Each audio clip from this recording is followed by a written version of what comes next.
lines and planes in 3 space. Right? So we talked about points in 3 space and vectors in 3 space, so it kind of makes sense that we kind of branch out and start talking about other things. So lines and planes are next up on the list. Right? So the issue with lines, though, is that you can't define a line the way you would ordinarily be accustomed to. Right? So y equals mx plus b doesn't quite get the job done. Right? It's a good step in the right direction, but it's not the answer in and of itself.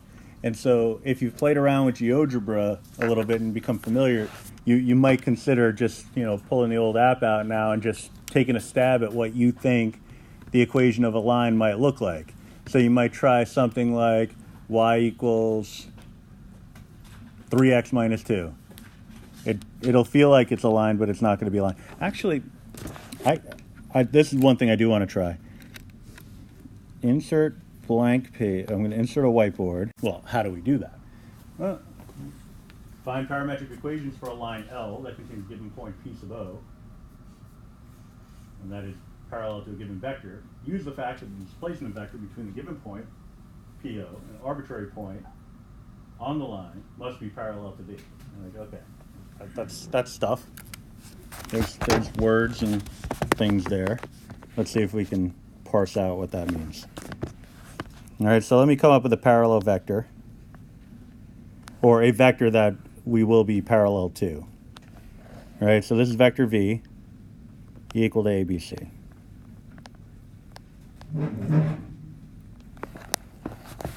All right, and it's basically, when you're thinking of planes and lines, you're thinking specifically of a vector that's kind of driving the ship here. Because if I know something about a corresponding vector, I could define my line or my plane when we get to planes in terms of that vector, right? So if I have some arbitrary line, I guess it wouldn't be too arbitrary now because I need it to be parallel to the vector that I just created. So something like this, call that line L.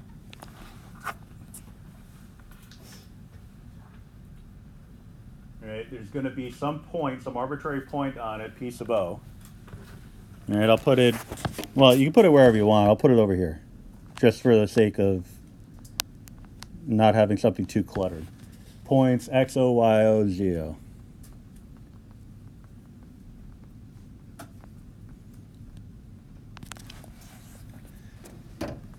All right. There's going to be some other point along the line, point P. That's just going to be X, Y, Z.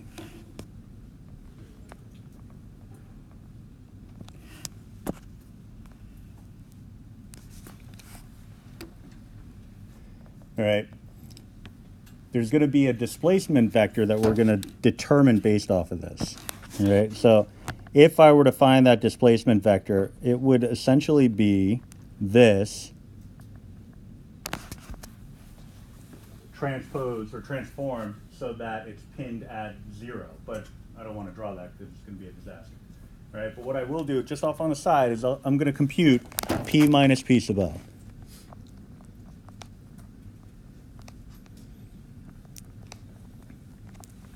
And so we get X minus X sub O.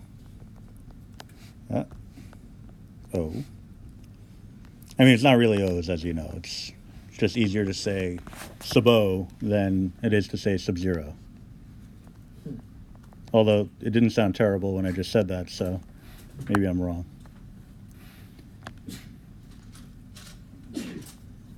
That's supposed to be a Z. Bless you.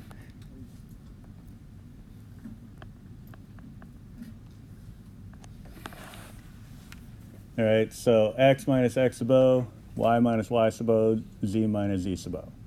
All right.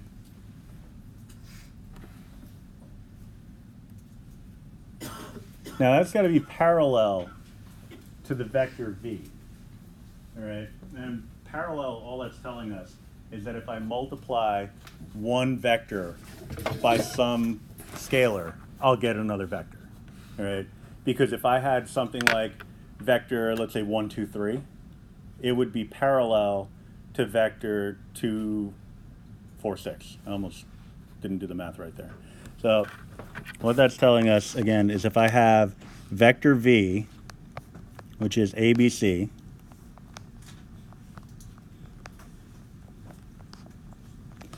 I can multiply it by some scalar that I'm going to call t. I'm calling it t for a particular reason, and that's because we're parameterizing this.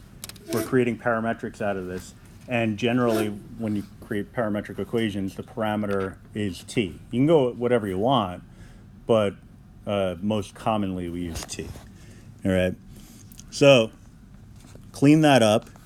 You get TV is equal to TA, TB, TC. All right. So they're going to be parallel to one another. The components for some particular value of t should be equal to one another. Depending, of course, on what the value of t is, they would be equal to one another, so I could set the components equal. So just for starters, I'll take x minus x sub o equals TA. TA.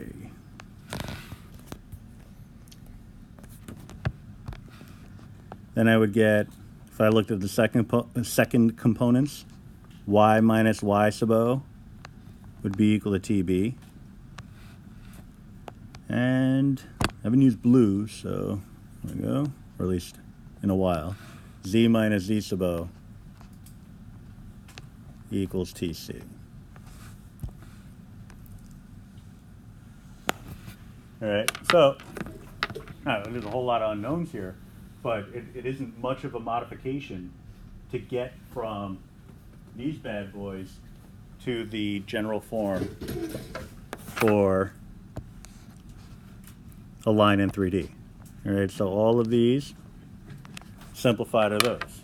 All right, so put it all together, you end up with you have an x component, a y component, and a z component. You would have a vector form model, x sub o plus ta, y sub o plus tb, z sub o plus tc. All right, now if you really think about it, and just forgetting about the absurdity of this, I mean, you look at it, it's just subscripts. I got a T, I got an A. It's like there's nothing here. But if you think about just the structure of it, this is y equals mx plus b. Really, if you think about it, it's just for three components, and it's in a slightly different order. But you have two things being multiplied, one of which we're going to treat as a variable. So constant, variable, and another constant. All right. In order to define the equation of a line in 3 space, you need to know what the parallel vector is. So ABC has to be given as a set of particular values. And you also have to have a point on the line. So x sub o, y sub o, z sub o have to be given. Right? So really it's just a matter of, if you know your parallel vector and a point on your line, it's very easy to come up with this. Now this vector form of a linear equation is also known as a vector valued function.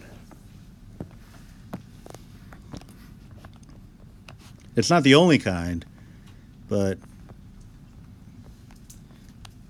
it's a very important kind.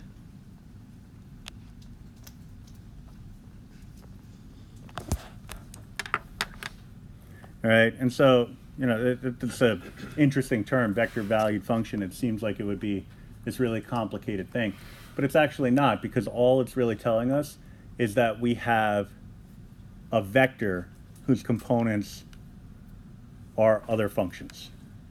All right, and I formalize that later on and get very specific with it. But for now, if you just know the title, that's good enough.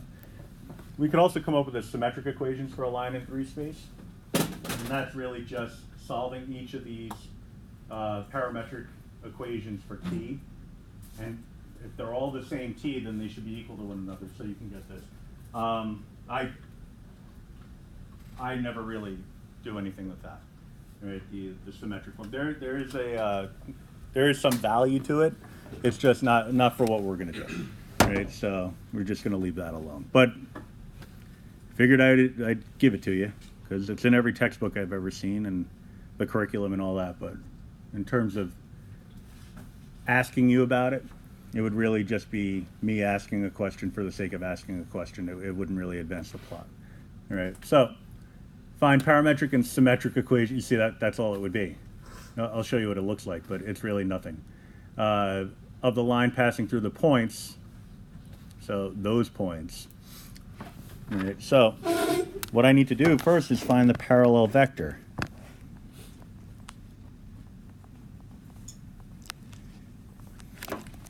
All right, and so if I can find the component form of this, then I'll be in good shape. All right, so I need A, B, C.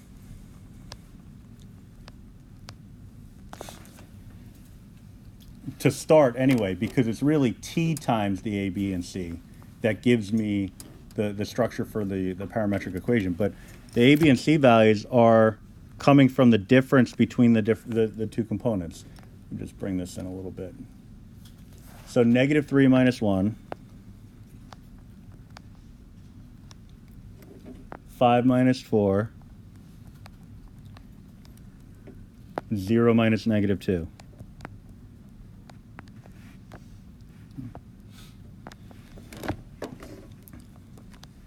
So -4, 1, +2. Those are my A, B, and C values. All right. If I multiply this vector by anything, I'm going to come up with something that's parallel to this. So this could be the basis of my system. It can be this. I can double these values. I can triple them. It doesn't matter. It just has to be some constant multiplier of -4, 1, 2. All right. So you can choose, or you can just leave it as is, because maybe that constant multiplier is 1. All right. Because two vectors are parallel if they have the same components in simplified form.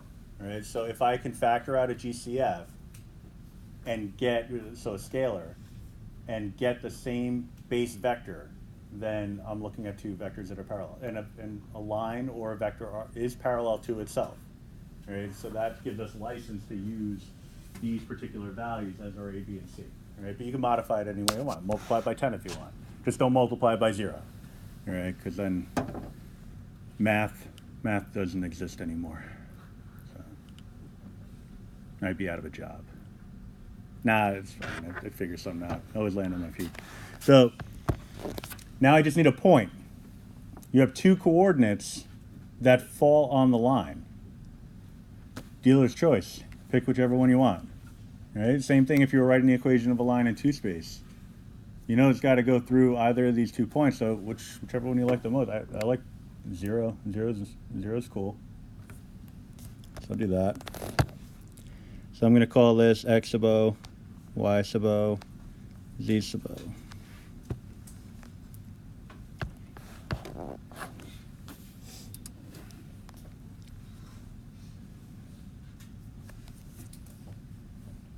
All right, so our line is X sub O plus TA, so -3, well, plus T times -4, so minus 4T. 5 plus 1T, so plus T. And 0 plus 2T, so just 2T.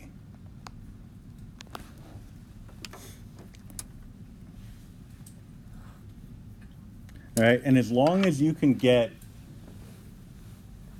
from this vector value function to any point that falls along the line, then you've done your job.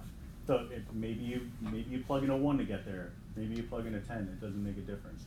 In this case, if I plug in a -1 for t, I'll get this point, right? Because if you think of it as happening one step prior to getting to this one, and you can kind of make a case for that. But as long as you can plug in a value of t, doesn't matter what it is, in each part, and and use that to get either of the two coordinates, then you're fine. All right. Now in GeoGebra, so I have to bounce back and forth between the two interfaces, unfortunately. Oh, actually, that's the thing I wanted to try. Although it is completely reliant on me having already downloaded the app on my iPad. All right, so the second problem is basically the same thing. Technique-wise, you're going to follow the same exact approach. So I'm just going to put a star on that one. Let you give it a shot. So does it matter what you set as x naught, y naught, and z naught? It does not. As long as it's any point along the line, you're good to go. All right. If you're dealing with an application question, context may require you to go one way or another, but when it's just 2 points, it doesn't matter. All right, so, well, get another look at it. So the parallel vector ABC, 3 minus 2, 1, negative 1 minus 1, negative 2, 3 minus 4, negative 1. All right, and again, it doesn't matter which point you choose to pin it. I'll take the first one.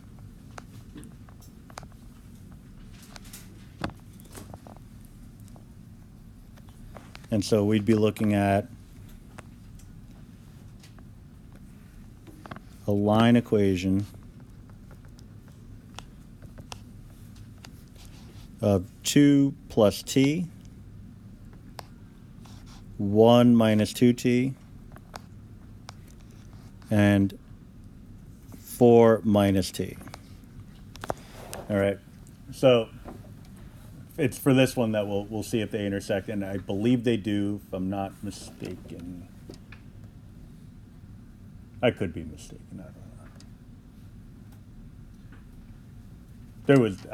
I had a great problem in here somewhere, and I might have. All right, well, I'm going to take you through the process anyway, and if I'm misremembering, I'm misremembering, and I'll get all the apologies that go along with that. So let's redefine this. Intersect. I'm going to take my two equations. I have negative 3 minus 4t and 5 plus t and 2t. That's from the first example. Now, I can, if I'm looking at the second line, I can do this one of two ways. I can subscript this and call the first one t sub 1 and go t sub 2 for the second one. Or I could use a different variable. So instead of t, maybe s. All right, so 2 plus s, 1 minus 2s, and 4 minus s. All right, the rationale behind that, just making sure. Yeah, the rationale behind that is that it would allow a different value for the parameter here to get the curve to a particular point than it would for this one. So maybe it's at t equals 1 for this, but a completely different value for this function. All right, so if I said t was equal to 1 here, then t would have to be equal to 1 there in order for it to work out. This is allowing for two different sets of values to orchestrate your lines getting to the same location. Hopefully I just said that the right way. All right, well anyway, we'll get a system. Negative 3 minus 4t equals 2 plus s. 5 plus t equals 1 minus 2s. Yeah, sure.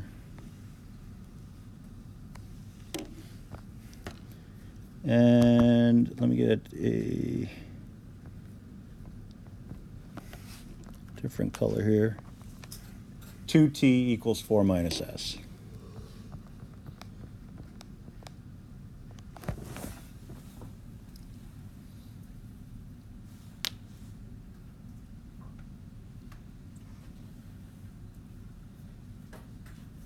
I think I know what happened. Okay. I'll have some explaining to do after this, but it'll make sense, or at least my explanation anyway. So I have a two variable system, but 3 equations. So we will be able to get a solution out of this. It just whether or not it's a meaningful one is a different story.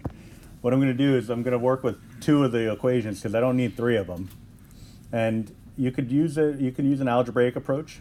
It's not terrible because if it were a 3x3 system, then I would say let's go to some linear algebra stuff. You know, matrix, reduced row echelon form, things like that. But I don't think it's overly necessary here because I could very easily solve this for S. Just subtract 2 from both sides. So S would be equal to -5 minus 4t. So I'll replace this S with that.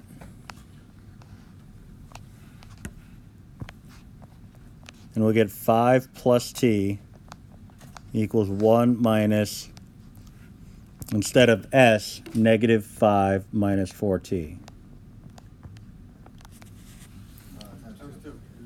I missed the 2. Look at that. This guy. All right, so 5 plus t is equal to 1 plus 10 plus 8t. Just distributing the -2 in theory correctly. So 5 plus t, 11 plus 8t. This is equal to -5 minus 14. Oh, I just subtracted the 2 from both sides. All right, so -6 equals 7t. So t would be equal to -6/7.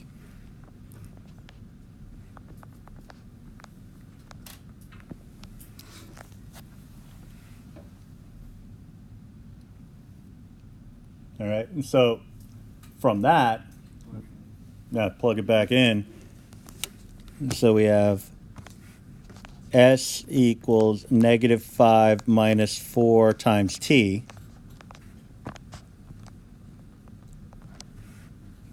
Honestly, you may still want to go with the matrix approach, because this is considered an easier situation, and it's still not overly enticing. So 35, so 11/7.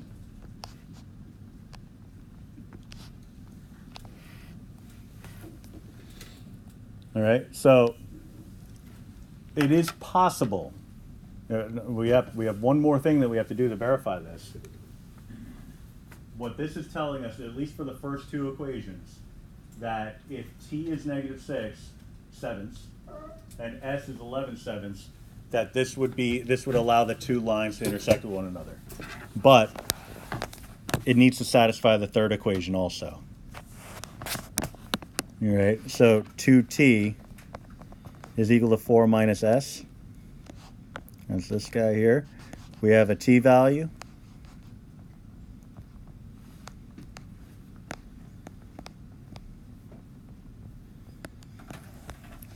So if it doesn't satisfy this, then there is no intersection.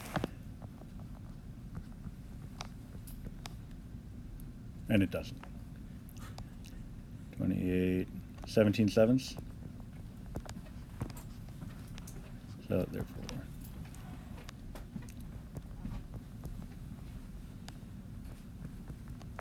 all right, so there would be no intersection.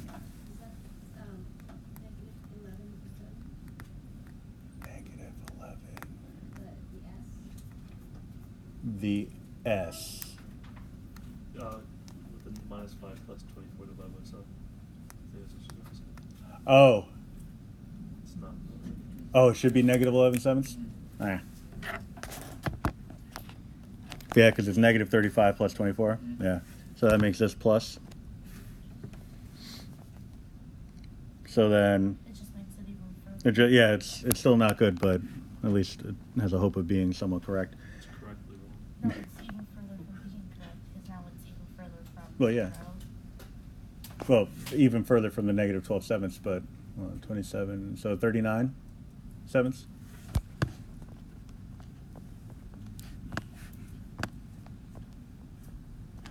It's 28 plus 11. Yeah, so they're nowhere near each other, so we don't have an intersection. All right. Okay, so when I did the last problem, I did it backwards, so here's me facing the music. This is how you determine whether or not the paths intersect, because I'm allowing for different moments in time along each curve to allow for the intersection. All right, so what this is telling me is, let's say we got an equality here. All right, you got left to equal right. That would tell me that there is some value for the first equation that would get you to a particular point, and that there's a unique value for the second equation that will get you to the same location. All right? As long as that can happen, there is an intersection, but that would not be a collision. The approach that I took in the second problem, or the one that we did prior to this, is for a collision. All right? So I did it backwards. All right, so I'll show you that real quick. Are we still writing? Arithmetic equation is the negative 3 minus 4t, 5 plus t, and 2t. Yep. Okay. The systematic equation is dx minus x divided by a.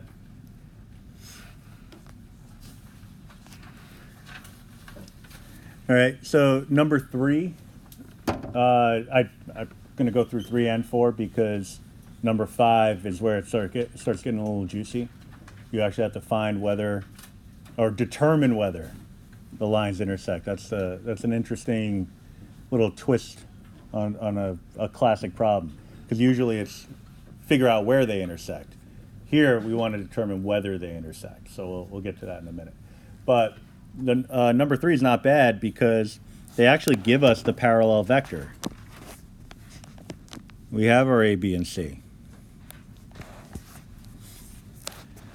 And just by default, you know, they only gave us 1 point. X sub O, Y sub O, Z sub O. Oh, that looks terrible. All right, so you could just jump right to it. We're looking at 3 minus t, 1 plus 6t, and 4 minus 3t.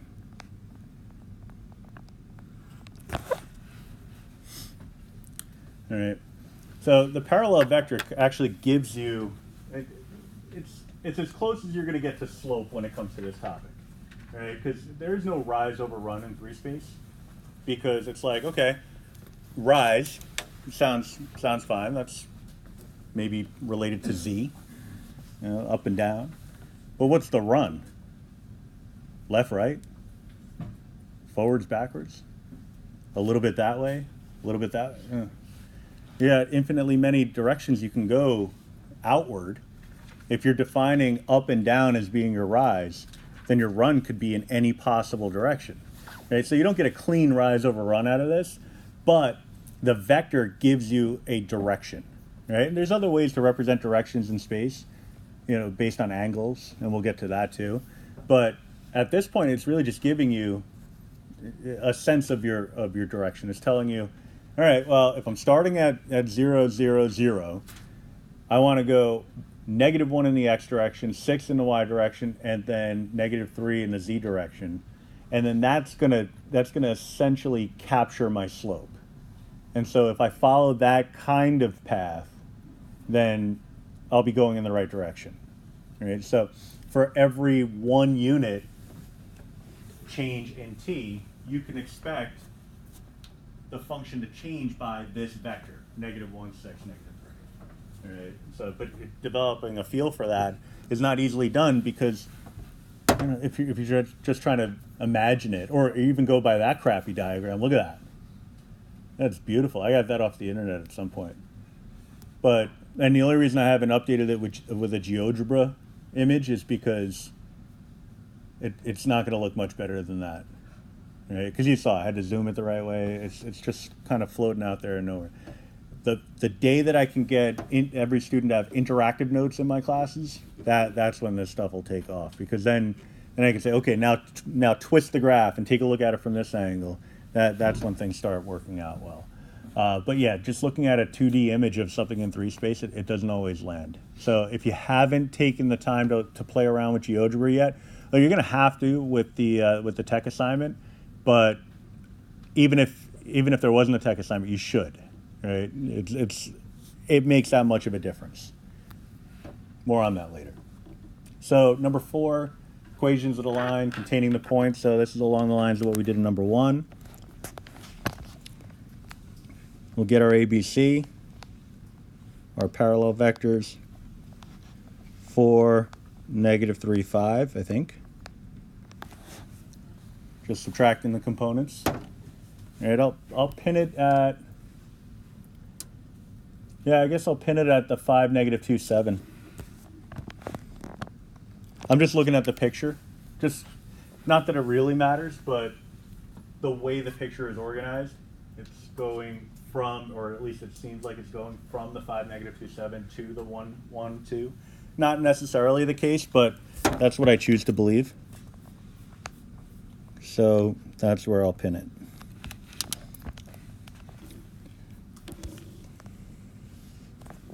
All right, so we're looking at 5 plus 4t, -2 minus 3t, and 5 plus 7t.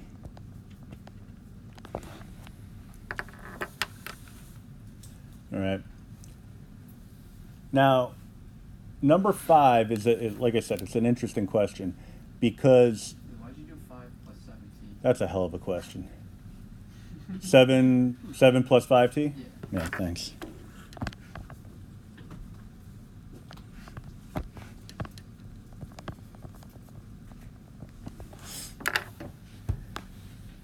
So if these are 2 standalone questions, these are perfectly fine final answers. The issue is rate of change. Now, I kind of alluded to rate of change when dealing with the idea of slope in 3 space and how it doesn't really kind of make too much sense because of the infinite directions you could turn in. But also there is a time component, right? Possibly a time component. Right? There's a rate of change associated with t. Right? Now, t itself could be its own function, which is, you know, a different can of worms.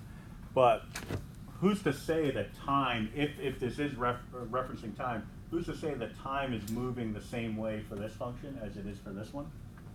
You know, if you're associating a rate of change, like 2 people running, for example, the time that it would take the first person to complete their journey would be associated with their velocity. Maybe that's going to be faster, a shorter period of time than the second person. So let's just put it this way.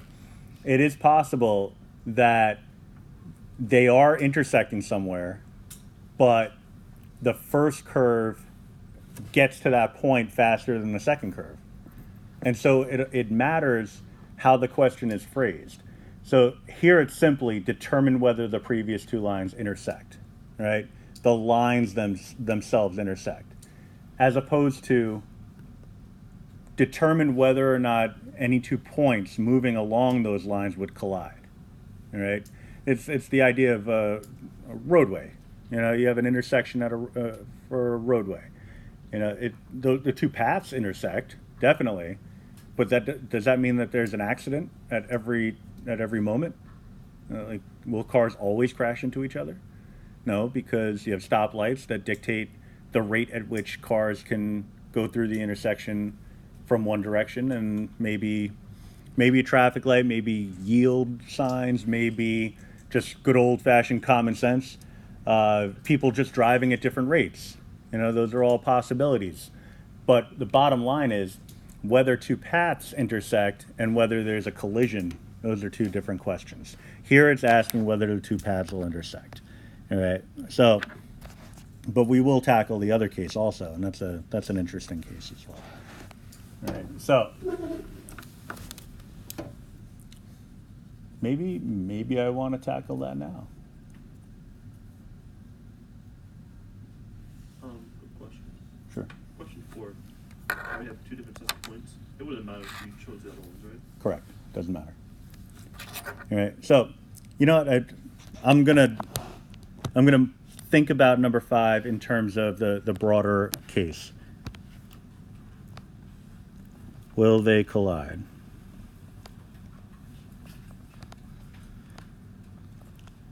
And I'll take that as a typo. We'll make it 2 separate questions because I think it's worth looking at. All right. So really what we want to know, is there a moment in time where the first function would be equal to the second function? All right. So that's just simple linear equations. All right. So we'll focus on the first idea. I have this and I have this. All right, so 3 minus t. Could that ever be equal to 5 plus 4t?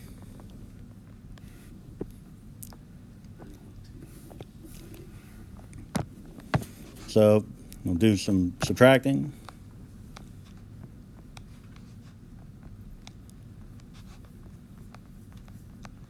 So I get t equals negative 2/5, assuming I didn't just butcher that. I think it's good. So I have the value of t that allows my first component in each line to be equivalent to one another. The question now becomes, well, okay, it's true for the first one. Will it be true for the second one? All right, there's 2 ways to handle that. One way would be to say, all right, well, let me do the same thing for the second ones.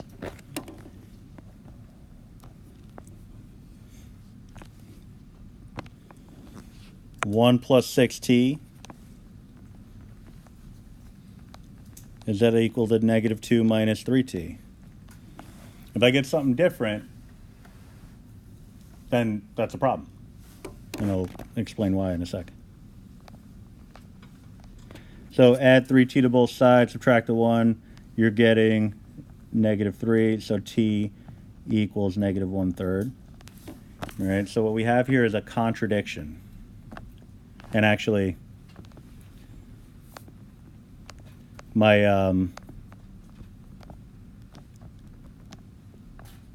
no intersection. No intersection. My little brainstorm of following that up with will they collide doesn't really make sense now. Because if the paths don't cross to begin with, then how would they collide? So if you pick different points, it wouldn't be odd for you to get completely different t's, right? Yeah, you could get completely different t's. So if you went with the 1, 1, 2, and I went with this, you could get a completely different t. As long as it's consistent for each component, then you're demonstrating that there is an intersection. And that's perfectly fine. So wait a minute, I'm a little lost. They can intersect, but they might not necessarily collide. Right, exactly, because the paths would cross, but the points might not necessarily get to the same location at the same time. So having all the t's equal each other would show that it intersects, but does that show that it collides? No. What would show that it collides? We would have to redefine our second parametric equation to allow this to be some other measure of time than the time previous. And we would use subscripts for that. So we're going to get to an example. All right. So will they collide? Well, the answer is no, because paths don't intersect anyway.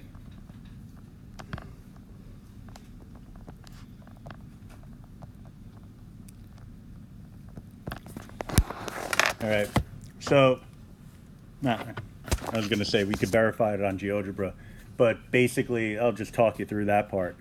If you wanted to look on Geogebra for this, all you would be doing is graphing this using the curve function, graphing that, and just visually seeing. I guess there's not too many other ways to see, but you would just see if the 2 paths would cross each other. All right, and because in 3 space you could have you could have 2 lines that look like they would cross, but not necessarily. Right? It all depends on perspective. That's why we flesh it out this way. All right. So relationship between lines and their parallel vectors is kind of really what we were addressing. I'll just kind of play it out for you. L1 and L2 are two lines in three-space parallel vectors V and W respectively. All right. Theta is the angle between V and W. The possibilities are that L and W are parallel, right? And that would happen wherever V and W are parallel. So if you know the A, B, and C values, those are our parallel vectors. You can draw some conclusions about the lines themselves based off that knowledge. All right. So if I'm looking at the A, B, and C values here, -1, 6, -3, compared to 4, -3, 5, if I see that one is just a scalar multiple of the other, then I know that they're parallel to one another. All right. So that's useful because if you can recognize that, then it saves you the effort from having to solve a system of equations. If the lines intersect, then the angle between L1 and L2 is theta, and L1 and L2 are orthogonal wherever V and W are orthogonal.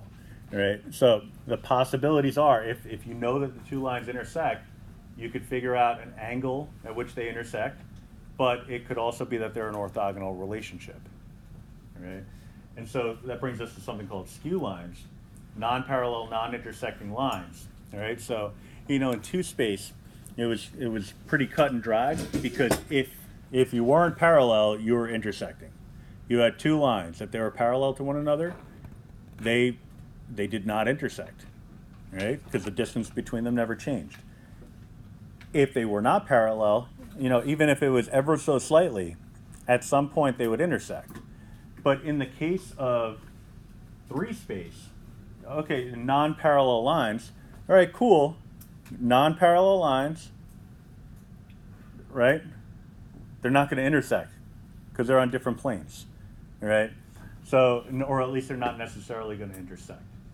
So those are the things that we want to be on the lookout for, because it really, really looked like, based off this picture, that these were two intersecting lines, but it was a matter of perspective.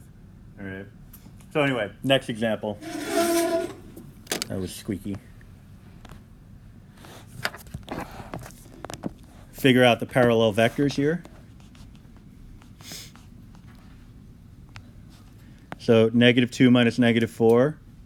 I'll just actually write it. -2 minus -4. 0 minus -6. -3 minus 1. Oh, 3 minus 1.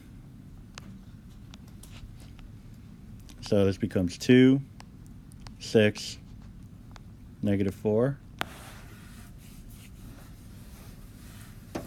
Just doing a quick double checkarooski here. All right, so we'll call that vector u. And for the other one, we have 5 minus 10, 3 minus 18, and 14 minus 4. So we're looking at -5, -15, 10. And we'll call that vector v. All right. So we can go through the process of writing the equation of a line for each one of these, the parametric form. We could also take a little bit of time and see if these two vectors are parallel to one another, because if they are, that saves yourself a lot of time and energy. Because that's the ultimate goal, is the line through this parallel to the line through that. Well, if their vectors, if their parallel vectors are parallel to each other, they would be parallel to one another. All right, so they need to have the same base components. All right, so what I'm going to do is factor out a scalar. In the case of the first vector u, I could rewrite that. I could factor out a 2. 1, 3, -2. In the case of v, it looks like I could factor out a -5. 1, 3, -2. All right. So what we get here is u and v are scalar multiples of one another.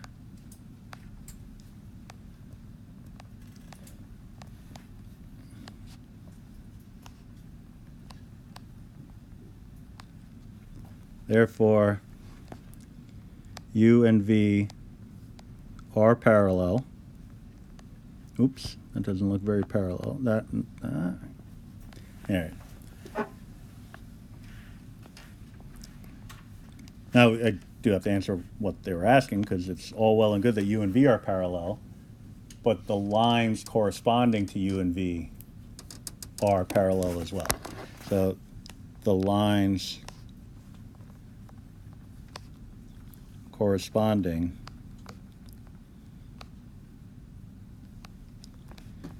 to U and V must be parallel. And it also tells me that it would be a waste of time to try to find an intersection, because they ain't going to be one. If you're defined as lines corresponding to U and V, do you need to add the secondary statement, the lines corresponding to U and V? Because that's how you define them. Well, U and V are the vectors parallel to the line. So Well, they are on it's the line. implied. Yeah, it's an implied relationship, but to explicitly state the final answer, I think it would make sense to include the extra statement, just for clarity purposes.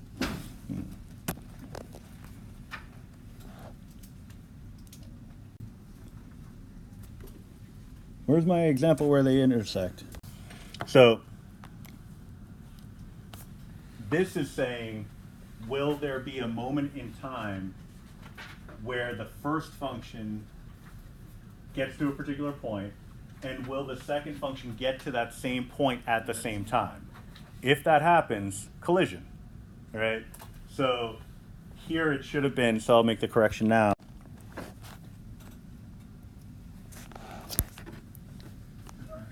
All right, so again, it's just making the adjustment of the second equation, second parametric equation, allowing it to be something different from the original t, solving it by putting each equation into standard form so that you can grab the coefficients and put them into a matrix. And then if you put that in reduced form, then you'll get the coefficients of your solution matrix. Right? So, question? Yeah, does it matter where you, how you do the matrix approach? Does it matter what mode you're in? It does not, unless you're putting a trig function in.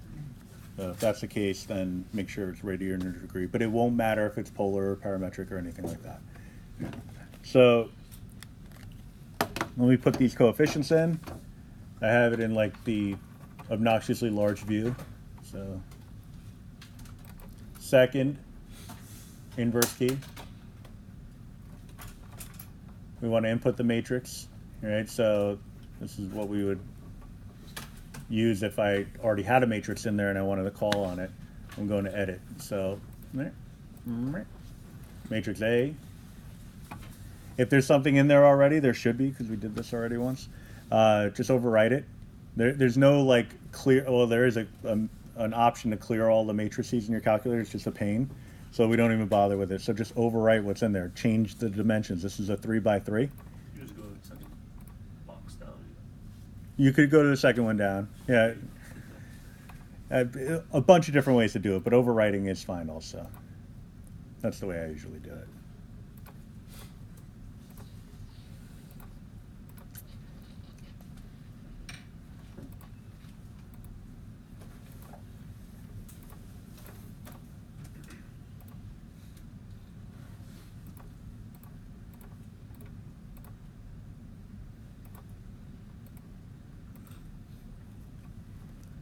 There's a little double check a Ruski here.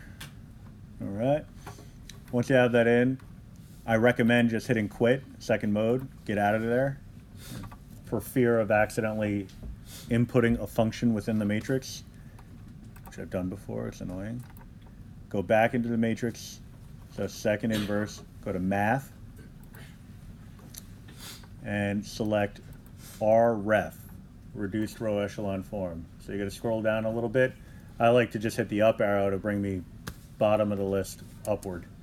So RREF is the one you want, not ref, but reduced row echelon form. Right? So select that one, and then call on matrix A. Go back into the matrix.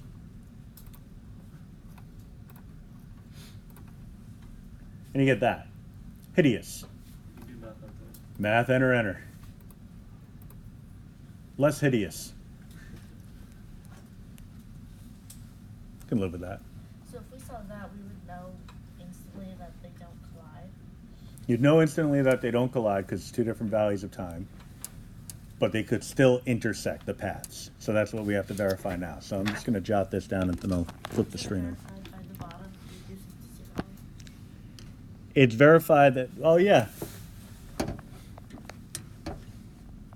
Yeah, I was about to say something that would not have proved to be overly relevant.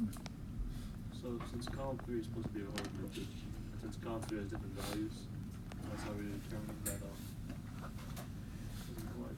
Correct. They'd have to be exactly the same in order for it to be a collision. So, good, good. Going back here. And so now what we get from this, again, just the interpretation isn't overly important. There it is. In terms of like, how do I know how this corresponds to that? But I'm just going to go over it at least this one more time. This first row, for example, is the same as saying 1s plus 0t equals negative 3/7. All right, so that's the same as saying that s is equal to negative 3/7. The second row is the same as saying 0s plus 1t is equal to negative 2/7. That's the same as saying that t is equal to negative 2/7. All right, so we have a solution. Now, you may want to check and verify that by plugging these two solutions into any of the three equations, you get equality.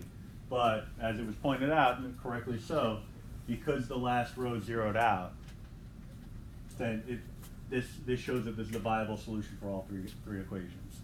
Right? That's a concept from linear algebra. Without getting too far into it, it's a system has a solution as long as there isn't a pivot value in the last column, right? And what that means is that the first non-zero entry can't be in the last column. If that's the case, then there would be no solution. If you have a row that zeroes out completely, that means that that's fine. You know, it just means it's zeroed out. It doesn't cause there to be a no solution type of situation, right? So don't be alarmed by that part. Right? And you know, if you really want to think about it this way, you know, again, linear algebra, whether you took it or not, it's not overly important right now. But if you just think about the zeros as saying, well, you didn't need that row to begin with, that's probably a good way to think about it. Right? Because really all I needed was rows 1 and 2 to come up with my solution because there were only two variables. If I have two variables, all I need are two equations. I don't need a third equation. So it's really speaking to the irrelevance in terms of coming up with a solution of the third equation. But the added bonus to that is it's telling us that there is a viable solution that includes the third equation. And so therefore we can assume that we do have an intersection. All right, so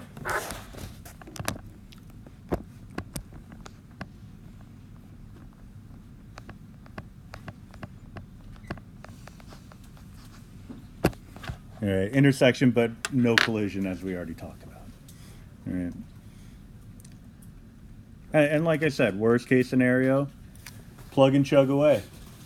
Take your S and T values, plug it into each one, and just verify that each equation is satisfied. You'll see that it does work out. All right. So the one that worked was hidden in plain sight. It's just I was being foolish. Oh, look at that. I totally gave you enough space to do all this work.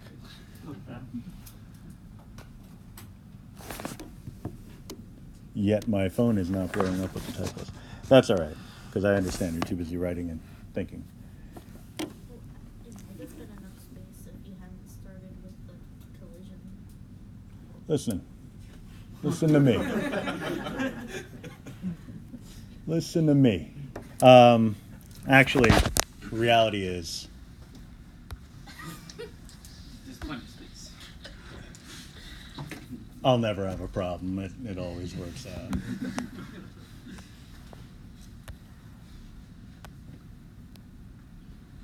It's super tiny now. Well, not as tiny as it could have been. That's what I should do. I should mess with people like